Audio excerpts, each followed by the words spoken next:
ಕರ್ತನಲ್ಲಿ ನಮಗೆ ಅತ್ಯಂತ ಪ್ರಿಯರಾದ ದೇವಮಕ್ಕಳೆಲ್ಲರಿಗೂ ಈ ಉದಯಕಾಲ ಸಮಯದಲ್ಲಿ ಯೇಸು ಕ್ರಿಸ್ತನ ಉನ್ನತವಾದ ನಾಮದಲ್ಲಿ ನಿಮ್ಮೆಲ್ಲರಿಗೂ ಶುಭವನ್ನು ತಿಳಿಸುತ್ತೇನೆ.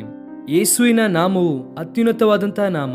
ಎಲ್ಲ ನಾಮಕ್ಕಿಂತಲೂ ಕೂಡ ಮೇಲಾದ ನಾಮ ನಮ್ಮ ಯೇಸುವಿನ ನಾಮ. ಆ ನಾಮದಲ್ಲಿ ಅದ್ಭುತ ಉಂಟು, ಬಿಡುಗಡೆ ಉಂಟು, ಸ್ವಸ್ಥತೆ ಉಂಟು.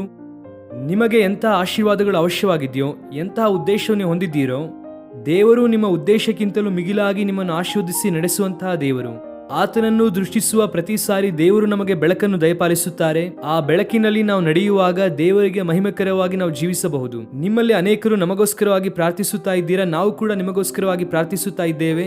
ನನ್ನೊಂದಿಗೆ ಸೇರಿ ಜಾನ್ ವೆಸ್ಲಿ ಮಿನಿಸ್ಟ್ರೀಸ್ ಅಲ್ಲಿ ಇರುವಂತಹ ಪ್ರೇಯರ್ ಪಾರ್ಟ್ನರ್ಸ್ ಎಲ್ಲರೂ ಕೂಡ, ಪ್ರಪಂಚದ ಅನೇಕ ದೇಶಗಳಲ್ಲಿರುವಂತವರೆಲ್ಲರೂ ಕೂಡ ನಿಮಗೋಸ್ಕರ ಪ್ರಾರ್ಥಿಸುತ್ತಾ ಇದ್ದಾರೆ. ನಾವೆಲ್ಲರೂ ಕೂಡ ಆಧ್ಯಾತ್ಮಿಕವಾಗಿ ಒಂದು ಕುಟುಂಬವಾಗಿ ಇದ್ದೇವೆ.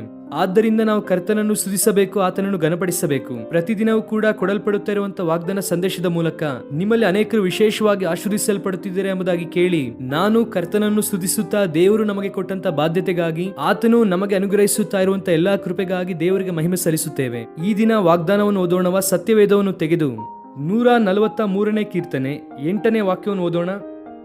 Sam 143 and verse 8. ಹೊತ್ತಾರೆ ನಿನ್ನ ಕೃಪೆಯು ನನಗೆ ಪ್ರಕಟವಾಗಲಿ, ನಿನ್ನಲ್ಲಿ ಭರವಸವಿಟ್ಟಿದ್ದೇನಲ್ಲ. ನಾನು ನಡೆಯತಕ್ಕ ಮಾರ್ಗವನ್ನು ತಿಳಿಸು, ನನ್ನ ಮನಸ್ಸನ್ನು ನಿನ್ನಲ್ಲಿಯೇ ಇಟ್ಟಿದ್ದೇನೆ. ಇದು ಒಂದು ಚಿಕ್ಕ ಪ್ರಾರ್ಥನೆಯಾಗಿ ನಮಗೆ ಕಾಣಿಸಿದರೂ ಕೂಡ ಈ ವಾಕ್ಯವನ್ನು ನಾವು ಸ್ಪಷ್ಟವಾಗಿ ಗಮನಿಸುವುದಾದರೆ, ನಾವು ದೇವರ ಮೇಲೆ ನಂಬಿಕೆ ಇಡುವಾಗ, ಆತನಿಗೆ ಸಮೀಪವಾಗಿ ಬರುವಾಗ ಆತನು ಎಂತಹ ಒಳಿತುಗಳನ್ನು ನಮ್ಮ ಮೇಲೆ ಸುರಿಸುತ್ತಾರೋ ಸ್ಪಷ್ಟವಾಗಿ ನಾವು ನೋಡುತ್ತೇವೆ. ಹೊತ್ತಾರೆಯೇ ನಿನ್ನ ಕೃಪೆಯು ನನಗೆ ಪ್ರಕಟವಾಗಲಿ. 2003ನೇ ಇಸ್ವಿಯಲ್ಲಿ ನಮ್ಮ ಸೇವೆಯ ಮೂಲಕವಾಗಿ ಒಂದು ದ್ವಿಮಾಸ ಪತ್ರಿಕೆಯನ್ನು ಬಿಡುಗಡೆ ಮಾಡಲಾಯಿತು. ನಮ್ಮ ಆತ್ಮಿಕ ತಂದೆಯವರು ದೇವರ ಸಮ್ಮುಖದಲ್ಲಿ ಪ್ರಾರ್ಥನೆಯನ್ನು ಮಾಡುತ್ತಾ ಇರುವಾಗ, ದೇವರ ವಾಕ್ಯವನ್ನು ಪದೇ ಪದೇ ಧ್ಯಾನಿಸುತ್ತಾ ಇರುವಾಗ, ಆ ದ್ವಿಮಾಸ ಪತ್ರಿಕೆಗೆ ಏನು ಹೆಸರಿಡೋಣ ಎಂಬುದಾಗಿ ಆಲೋಚನೆ ಮಾಡುತ್ತಾ ಇರುವಾಗ, ದೇವರು ಕೊಟ್ಟಂತ ನಡೆಸುವಿಕೆಯ ನಿಮಿತ್ತ ಕ್ರಿಸ್ತನ ಕೃಪೆಯ ವಾರ್ತೆ ಎಂಬುದಾಗಿ ಆ ಹೆಸರಿಡಲಾಯಿತು. ಆ ಮ್ಯಾಗಝಿನ್ ಮೂಲಕವಾಗಿ ಅನೇಕರ ಜೀವಿತದಲ್ಲಿ ಒಳಿತು ಉಂಟಾಗುತ್ತಾ ಇದೆ. ಅನೇಕರ ಕುಟುಂಬದಲ್ಲಿ ಪ್ರತಿ 2 ತಿಂಗಳಿಗೆ ಒಮ್ಮೆ ಆ ಪತ್ರಿಕೆಯು ಅನೇಕ ಕುಟುಂಬಗಳನ್ನು ದರ್ಶಿಸುವುದರ ಮೂಲಕ ಅನೇಕರು ವಾಕ್ಯ ಸತ್ಯವನ್ನು ತಿಳಿದುಕೊಳ್ಳುತ್ತಾ ಇದ್ದಾರೆ. ಪ್ರಿಯರೇ, ಕೃಪಾ ವಾರ್ತೆಯನ್ನು ಪ್ರಕಟಿಸುವಂತಹ ದೇವರು, ಕೃಪೆಯುಳ್ಳಂತಹ ವಾರ್ತೆ, ಇಂಗ್ಲಿಷ್ ಅಲ್ಲಿ ಲವಿಂಗ್ ಕೈಂಡ್ನೆಸ್, ಎಸೆತ್ ಎಂಬುದಾಗಿ ಇಬ್ರಿಯ ಭಾಷೆಯಲ್ಲಿ ಉಪಯೋಗಿಸಲ್ಪಟ್ಟಿದೆ. ಕೈಂಡ್ನೆಸ್, ದೇವರ ಕೃಪೆ, ಆತನ ದಯೆ, ದಯೆಯೊಂದಿಗೆ ಕೂಡಿದಂತಹ ವಾರ್ತೆಯನ್ನು ದೇವರು ನಮಗೆ ಕೇಳಿಸುವಂತೆ ಮಾಡುತ್ತಿದ್ದಾರೆ. ವಾರ್ತಾ ಪತ್ರಿಕೆಯನ್ನು ನಾವು ಓದಬೇಕೆಂಬುದಾಗಿ ತೆರೆದ ಕೂಡಲೇ ಪ್ರತಿನಿತ್ಯ ಎಷ್ಟೋ ದುರ್ವಾರ್ತೆಯನ್ನು ನಾವು ಕೇಳುತ್ತೇವೆ. ಇಂತಹ ಕಡೆ ಒಂದು ಸ್ಕ್ಯಾಮ್ ಹೊರ ಬಂದಿದೆ, ಇಷ್ಟು ಕೋಟಿಯ ಸ್ಕ್ಯಾಮ್ ಎಂಬುದಾಗಿ, ಅಥವಾ ಆಕ್ಸಿಡೆಂಟ್ ಆಗಿದೆ ಅಂತಲೋ, ಫ್ಲೈಟ್ ಆಕ್ಸಿಡೆಂಟ್ ಆಗಿದೆ ಅಂತಲೋ, ಅಥವಾ ಸ್ಕೂಲ್ ಬಸ್ಸು ಆಕ್ಸಿಡೆಂಟ್ ಆಗಿದೆ ಎಂಬುದಾಗಿಯೋ, ಅಥವಾ ಕಿಡ್ನಾಪ್ ಆಗಿದೆ ಅಂತಲೋ, ಈ ರೀತಿಯಾಗಿ ಅನೇಕ ವಾರ್ತೆಗಳು ನಮ್ಮನ್ನು ಕಳವಳಪಡಿಸುತ್ತದೆ.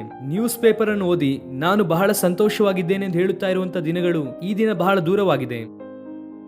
ಎಲ್ಲೋ ಒಂದು ಕಡೆ ಯಾವುದೋ ಒಂದು ದುರ್ವಾರ್ತೆ ಮನುಷ್ಯರನ್ನು ಕಳವಳಪಡಿಸುತ್ತಲೇ ಇದೆ. ಆದರೆ ದೇವರ ಸನ್ನಿಧಿಯಲ್ಲಿ ನಾವು ಕೂತುಕೊಳ್ಳುವಾಗ ಹೊತ್ತಾರೆಯಲ್ಲಿಯೇ ಆ ಮಾತನ್ನು ಗಮನಿಸಬೇಕು. ಹೊತ್ತಾರೆಯಲ್ಲಿ ಇಬ್ರಿಯದಲ್ಲಿ ಬುಕರ್ ತೋಫ್ ಅಂದರೆ ಗುಡ್ ಮಾರ್ನಿಂಗ್ ಎಂಬುದಾಗಿ ಅರ್ಥ. ಬುಕರ್ ಅಂದರೆ ಮಾರ್ನಿಂಗ್. ಆಯಾ ಸಂದರ್ಭದಲ್ಲಿ ನಾನು ಇಸ್ರೇಲ್ಗೆ ಹೋಗುವಾಗ ಅಲ್ಲಿರುವಂತವರನ್ನು ವಿಶ್ ಮಾಡಬೇಕು ಅಂದರೆ ಬೆಳಗ್ಗೆ ಎದ್ದ ಕೂಡಲೇ ಇಲ್ಲಿ ಗುಡ್ ಮಾರ್ನಿಂಗ್ ಎಂಬುದಾಗಿ ಹೇಗೆ ಹೇಳುತ್ತೇವೋ, ಇಬ್ರಿಯದಲ್ಲಿ ಬುಕರ್ ತೋಫ್ ಎಂಬುದಾಗಿ ಆ ಮಾತನ್ನು ಹೇಳುತ್ತಾರೆ. ತೋಫ್ ಅಂದರೆ ಗುಡ್, ಒಳ್ಳೆಯದೆಂದು, ಬುಕರ್ ಅಂದರೆ ಮಾರ್ನಿಂಗ್ ಎಂಬುದಾಗಿ. ಹೊತ್ತಾರೆಯಲ್ಲಿಯೇ ನಿಮ್ಮ ಕೃಪೆಯ ವಾರ್ತೆಯನ್ನು ಪ್ರಕಟಿಸುವಂತಹ ದೇವರು ನೀವು. ನಿಜವೇ, ಒಂದು ವೇಳೆ ಈ ದಿನದಲ್ಲಿ ನಿಮ್ಮ ಜೀವಿತದಲ್ಲಿ ಕೃಪೆಯುಳ್ಳ ಮಾತನ್ನು ಕೇಳಿ ಬಹಳ ದಿನಗಳಾಗಿದೆಯೇನೋ? ಪ್ರತಿದಿನವೂ ಕೂಡ ದುರ್ವಾರ್ತೆ, ಪ್ರತಿದಿನವೂ ಕೂಡ ಕೆಟ್ಟ ವಾರ್ತೆ, ಪ್ರತಿದಿನವೂ ಕೂಡ ವಿಷಾದಕರವಾದ ವಾರ್ತೆಯೇ, ಪ್ರತಿದಿನವೂ ಕೂಡ ನಿನ್ನನ್ನು ಅತಿ ತೀವ್ರವಾಗಿ ಬಾಧಿಸುವಂತ ವಾರ್ತೆಯೇ, ಪ್ರತಿದಿನವೂ ಕೂಡ ನಿರುತ್ಸಾಹ ಪಡಿಸುವಂತ ವಾರ್ತೆಯನ್ನು ಕೇಳುತ್ತಾ ಇದ್ದೀಯೇನೋ? But the Lord is speaking to you this morning. ದೇವರು ಉದಯ ಕಾಲದಲ್ಲಿ ನಿನ್ನೊಂದಿಗೆ ಮಾತನಾಡುತ್ತಿದ್ದಾರೆ. ನೀನು ಕೃಪೆಯ ವಾರ್ತೆಯನ್ನು ಕೇಳುತ್ತಾ ಇದ್ದೀಯ. ಆಮೇನ್. ದೇವರ ದಯೆಯುಳ್ಳ ವಾರ್ತೆ ನಿಮ್ಮ ಕಿವಿಗೆ ಕೇಳಿಸುತ್ತಾ ಇದೆ. ಆತನು ನಿಮ್ಮ ಕುರಿತಾಗಿ ಇಟ್ಟಿರುವಂತಹ ಪ್ರಣಾಳಿಕೆಯನ್ನು ನೆರವೇರಿಸಬೇಕೆಂಬುದಾಗಿ ಬಯಸುತ್ತಾ ಇದ್ದಾರೆ. ಯಾವಾಗ ಅಂದರೆ ನೀನು ಪರಿಪೂರ್ಣವಾಗಿ ಆತನ ಮೇಲೆ ನಂಬಿಕೆ ಇಡುವಾಗ, ಆತನನ್ನು ದೃಷ್ಟಿಸುವಾಗ. ಅನೇಕ ಸಾರಿ ನಮ್ಮ ನಂಬಿಕೆಯನ್ನು ಲೋಕ ಸಂಬಂಧವಾದ ವ್ಯಕ್ತಿಗಳ ಮೇಲೆ ಇಟ್ಟುಕೊಂಡು ದೇವರಿಂದ ಒಳ್ಳೆಯ ವಾರ್ತೆ ಕೇಳಬೇಕೆಂದು ಆಶಿಸುತ್ತೇವೆ. ದೇವರಿಂದ ಅದ್ಭುತ ಹೊಂದಬೇಕೆಂದು ಆಶಿಸುತ್ತೇವೆ. ತಿರುಗುವಂತದೆಲ್ಲ ಲೋಕದ ಕಡೆಗೆ, ಮಾಡುವುದು ಲೋಕ ಸಂಬಂಧವಾದ ಕೆಲಸಗಳು, ಆದರೆ ಆಶೀರ್ವಾದ ದೇವರಿಂದ ಬರಬೇಕೆಂದು ಕೋರುತ್ತಾರೆ.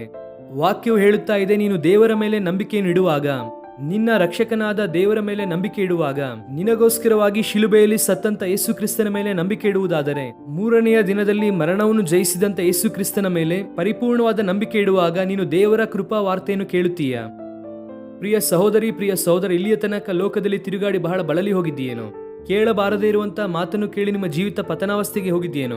ಬಾ, ಈ ದಿನದಲ್ಲಿ ದೇವರ ಮೇಲೆ ನಂಬಿಕೆ ಇಡು. ಆತನ ಕೃಪೆಯುಳ್ಳ ವಾರ್ತೆಯನ್ನು ನೀನು ಕೇಳಿಸಿಕೊಳ್ಳಬೇಕೆಂಬುದಾಗಿ ದೇವರು ಬಯಸುತ್ತಾ ಇದ್ದಾರೆ. ಸತ್ಯವೇದದಲ್ಲಿ ಒಂದು ಅದ್ಭುತವಾದ ಜೋಡಿಯ ಕುರಿತಾಗಿ ನಿಮಗೆ ತಿಳಿಸಬೇಕೆಂದು ಬಯಸುತ್ತೇನೆ.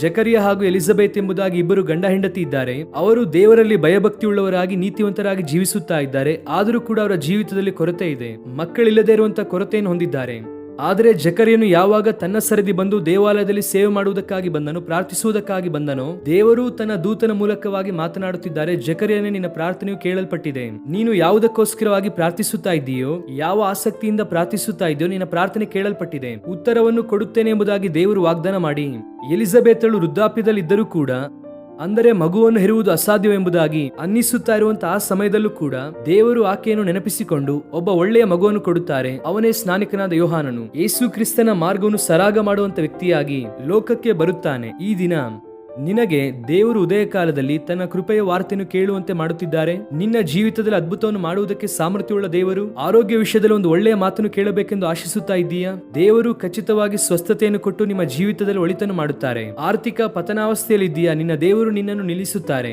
ಆತನ ಕೃಪೆಯ ವಾರ್ತೆ ನಿನ್ನ ಜೀವಿತದಲ್ಲಿ ಕೇಳಿಸುವುದರ ಮೂಲಕ, ಕಿವಿಯಲ್ಲಿ ಕೇಳಿಸುವುದರ ಮೂಲಕ ಖಚಿತವಾಗಿ ನಿಮ್ಮ ಜೀವಿತದಲ್ಲಿ ಅದ್ಭುತ ನಡೆಯುತ್ತದೆ. ಈ ವಾಗ್ದಾನವನ್ನು ಕ್ಲೇಮ್ ಮಾಡಿ ದೇವರಿಗೆ ಸ್ತೋತ್ರ ಮಾಡೋಣವ. ಕಣ್ಣು ಮುಚ್ಚಿರಿ. ಪ್ರೀತಿಯುಳ್ಳ ತಂದೆ, ಈ ದಿನ ನೀವು ನಮಗೆ ಕೊಟ್ಟಂತ ವಾಗ್ದಾನಕ್ಕಾಗಿ ಸ್ತೋತ್ರ. ನಾವು ನಿಮ್ಮ ಮೇಲೆ ನಂಬಿಕೆಯನ್ನು ಇಡುವಾಗ ನೀವು ನಮಗೆ ಕೃಪೆಯ ವಾರ್ತೆಯನ್ನು ಕೇಳುವಂತೆ ಮಾಡುವಂತ ದೇವರಾಗಿರುವುದರಿಂದ ನಿಮಗೆ ಸ್ತೋತ್ರ ಅಯ್ಯ. ಅನೇಕ ಸಾರಿ ನಮ್ಮ ಜೀವಿತದಲ್ಲಿ ಕೇಳಬಾರದಿರುವಂತೆ ಎಷ್ಟೋ ವಾರ್ತೆಯನ್ನು ನಾವು ಕೇಳಿದ್ದೇವೆ. ಆದರೆ ಈ ದಿನದಲ್ಲಿ ನಿಮ್ಮ ಕೃಪೆಯ ವಾರ್ತೆಯನ್ನು ನಾವು ಕೇಳುವಂತೆ ನೀವು ಮಾಡಿದ್ದಕ್ಕಾಗಿ ನಿಮಗೆ ಸ್ತೋತ್ರ.